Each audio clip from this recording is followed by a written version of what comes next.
umyung swaraning wadya kang lumampah kumpul sacratata tandaro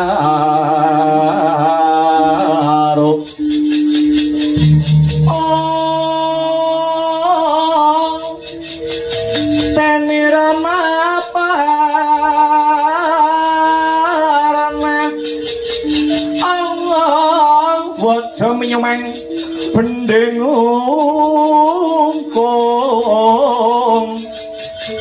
arisang aregyono pate kang minangka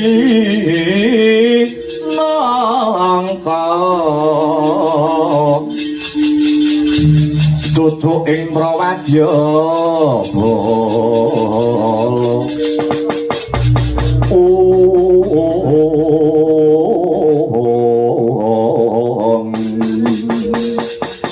Yayi Dimboko ana dawuh apa Kakang? Kakang Hamsa Amiji adi mulanang aku Dimboko. Kawruhan ana ya Yayi. Aku kelawan si Adi Yayi Dimboko mono kalebu Ratu Serayan. Ratu Serayane Prabu Jarasandha, ya ratu gustimu, ya ratu gustiku. Ing ripalungguhan iki aku Prabu Amsa lan kowe Yayi Dimboko kaparentah kelawan ratu gustine awake dhewe Yayi Nalendra saka negara Giri Bajra Prabu Jarasandha kinen angrangket ratu cacah 97 negara kinarya upacara kang winastan sesaji ludra bekakak ratu 100 negara minangka tandha syukur marang sesembahane wong sak negara Giri Bajra ya kuwi Sang Hyang Bathara Kala. Ya pancen bener Kakang. Mara coba cacan. Pira ratu sing wis kasembatan karangket mapan ana sadurung pakundaran Yayi Dimboko. Yen ora sisip kang dadi pamawasku isih ratu cacah 97. Ratu cacah 97 negara. Tegese kurang 3. Iki mau aku uga kaparentah sinuwun Prabu Jarasandha jangkepe kanggo srana supaya jangkep ratu 100 negara. Sinuwun Prabu Jarasandha negara Giri Bajra ngersake ya kuwi siji Ratu Ngamarta Prabu Puntadewa angka 2 Ratu Ndwarawati Prabu Sri Bathara Kresna lan kang pungkasan Ratu Mandura Prabu Baladewa kuwi kang kudu kanggo jangkepe ratu 100 negara Kakang Hamsa.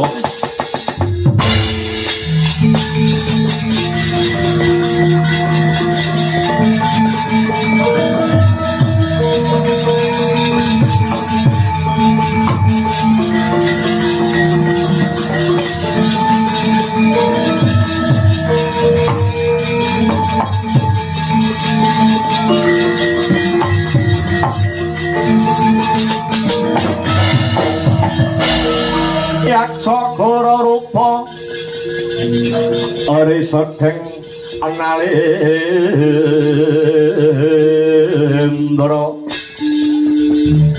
yaksa alaku kang malwalya ingkang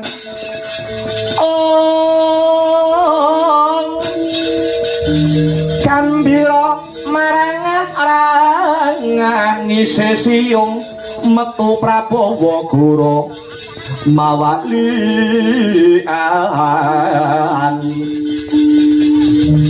Ditya Durbala Araso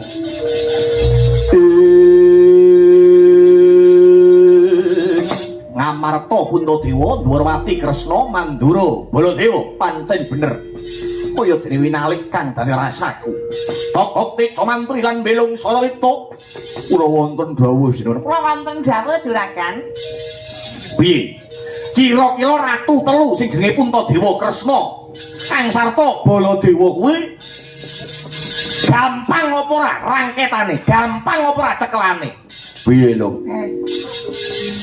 untuk marani sunduk Kebel gaya lintang tegese pangeh lakone. Apa ora aku lak pawarta dal pangrungu ratu telu kuwi ratu sepi kabeh, Kang. Ratu gegedhe kabeh. ngono. Durung Puntadewa ambek wong kelemar-kelemer ning kene kadung bledos dadi buta. Triwikrama dadi buta, jagate iso diuntal. Apa neh Hamsa ya, Kang? Ayo. Durung meneh adine si Puntadewa Sapa? Raden Werkudara. Werkudara ki sapa? Lah Werkudara niku adine si Puntadewa niku. Adine Ratu Ngamarta. Apa ya Sekti? Lho. Piye ta ki? Ya wis jagat pun keberbeken sing dadi kesektene Raden Werkudara. Pusakane nggih sekti. Pusakane Werkudara Nggih. apa wae? Wonten Werkudara niku gadah gada. Gak godo. Nggih. Godone Werkudara Gadah Kyai Rujak Cingur. udak mulu. Polo ding. Ayo cingure kaya polo. Wah niku gada rujak polo nek ditekne iso ngiyupi sawah 3 hektar. Saking gedene godone Werkudara wah gedhe nek musuh godone jenengan. Godo cilik lempas lembus. Godo lempas lembus. Kuwi lagi Werkudara Nggih. Durung meleh adine Werkudara sapa? Nuwun inggih menika Raden Janaka utawi Raden Arjuna. Wong lanang gandrung karo kesektene, wong wedok gandrung karo kebagusane. Janaka kuwi nggih. Gadah pusaka sing ngedapi-dapi. Panah Kyai Pulanggeni. Pulanggeni wi daya Katyasane apa? Pulanggeni niku malah ora dienggo perang. Pulanggeni Nggih. Pulanggeni didep ning ngalor, lor akeh wong mati. Pulanggeni didep ning idul akeh wong mati. Didep ning lor akeh wong mati. Etan kulon akeh wong mati. Pulanggeni didep ning dhuwur, hujan deres, wor lan wisus. Pulanggeni dincep ning lemah, akeh wong meteng. Lho niku tenan. Pulanggeni piye to ki? Urung sampeyan ngadepi para Pandhawa, musuh anak-anake wae durung karuan menang. Anake Pandhawa urung meleh anake si Werkudara. Anake Werkudara sing angka 1 sapa? Jenenge Aden Antarja. Niku menungso setengah ula. Menungso setengah ula. Sampeyan kok wani perang tanding musuh Raden Antarja tenan. Utuk marane sunduk. Sampeyan kok nantang karo Antarja, Antarja sambat ula sak donya. Ula sak donya badhe ngeroyok sampeyan. Sampeyan arep mangan teng piring ana ulane. Arep ngombe teng gelas ana ulane. Arep turu ning kasur ana ulane. Sampeyan arep nguyuh ning jero kathok sampeyan ana ulane. Ulane Antarja. Dereng meleh adine Antarja, Raden Gatotkaca Satria Kawat Balung Wesi. Sungsum gegala. Gatotkaca kuwi sekti lho duwe aji esmu gunting Brajamusti. Kuwi kekuatane esmu gunting Brajamusti piye lho? Nek Gatotkaca kadung nesu, mancik lemah, melumpat teng pundhake mungsuh, matek aji esmu gunting Brajamusti, musuhe saged krasa saya siset gulu botol sirahe gumlundung ning lemah. Niku wong sak donyane sing duwe aji esmu gunting Brajamusti nggur loro. Sapa? Gatotkaca kaliyan kula. Lho kuwi duwe. Tau mbok takne nate. Nek mung ngecane Karo bojoku. Pas malam pertama barabiben aku matek aji esmu gunting Brajamusti. Saya siset metu cemplon kuwi kan. Cemplonnya anakmu nggih. Anak pujan niku. Akike. Durung malih antasena pun. Mang nek nggo atur kula pun mulih mawon mumpung yae penjih wonten ngebis. Mulih mawon mboten usah nutuke. sumpah prajurit ora bakal mundur yen durung tarik kotongan. Dimboko ana dawuh apa Kakang Hamsa? Lonoran lumaku mapan ana ing tanah Jawa digebak kaya apa kasektene Kuntadewa Kresna lan Baladewa.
Dumawur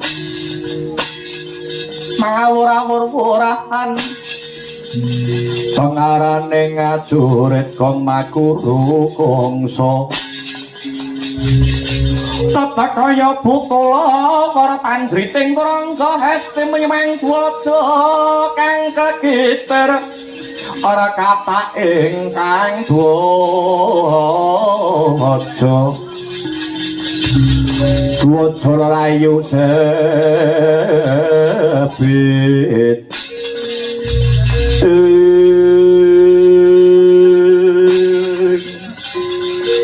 durung suwe anggon kula maku saka negara Giri Bajra tepapak ana satriya Kurwaking brengose dilinting-linting sampirke kuping biyuh-biyuh.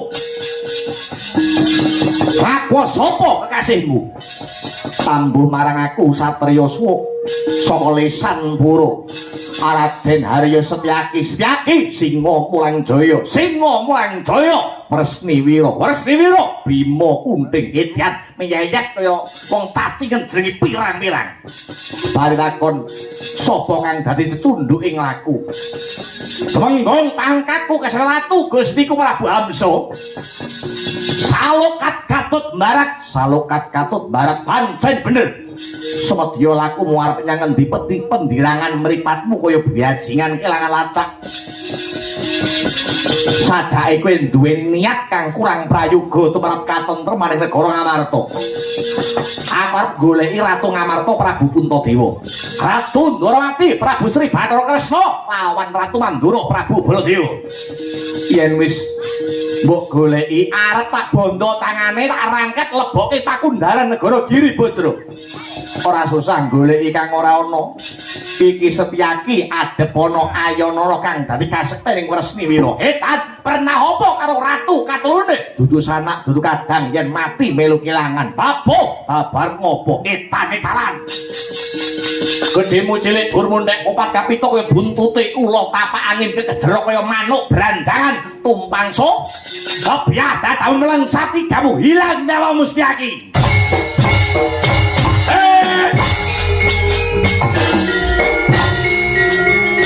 Awas!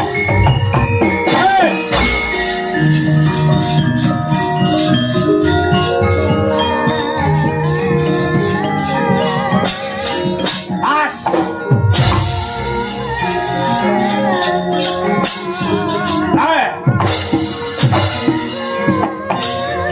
As! Hey!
Hey! What? Hey! Ta! Ah! Ah!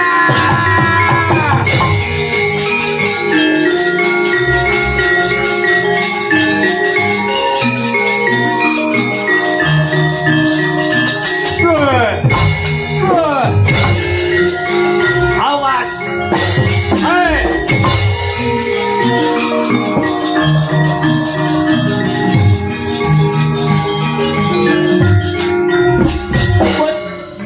Setyaki kowe. Ya pancen bener bal takon. Kuman Bang Karbo. Ora ono mungsuhmu kejaba mung aku. Gembelo nasmu. Jajal kasekten etan. Hei, ya, hei, wah, ambruk, cepleske, autum, ayah, woi, ayah, wah, slow ini, antar jauh, keroyokan mainmu.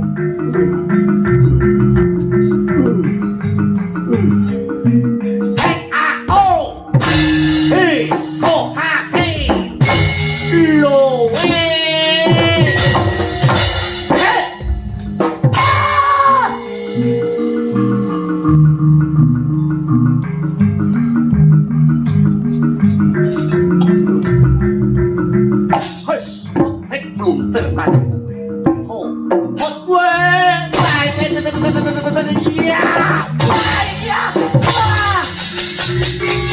ayo, onto seno haji lanang.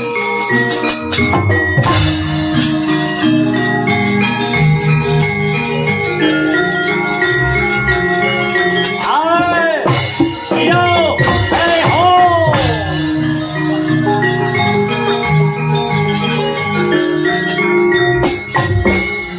Hey, get mas, get ah, hey, hey, hey, hey ah, hey ah.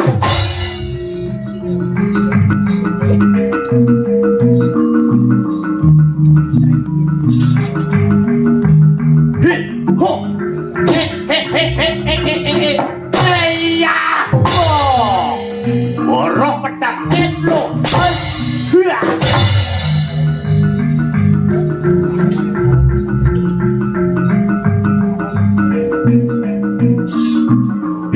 Ho, ah, bahaya, oh, rolong tombak gajah opo kowe.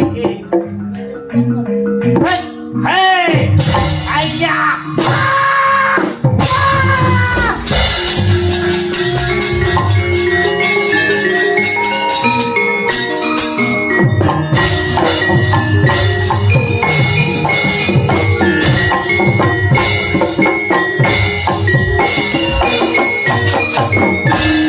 Hoi.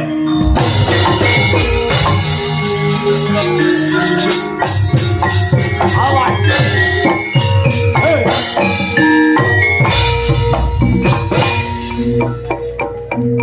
Papan riduk mabur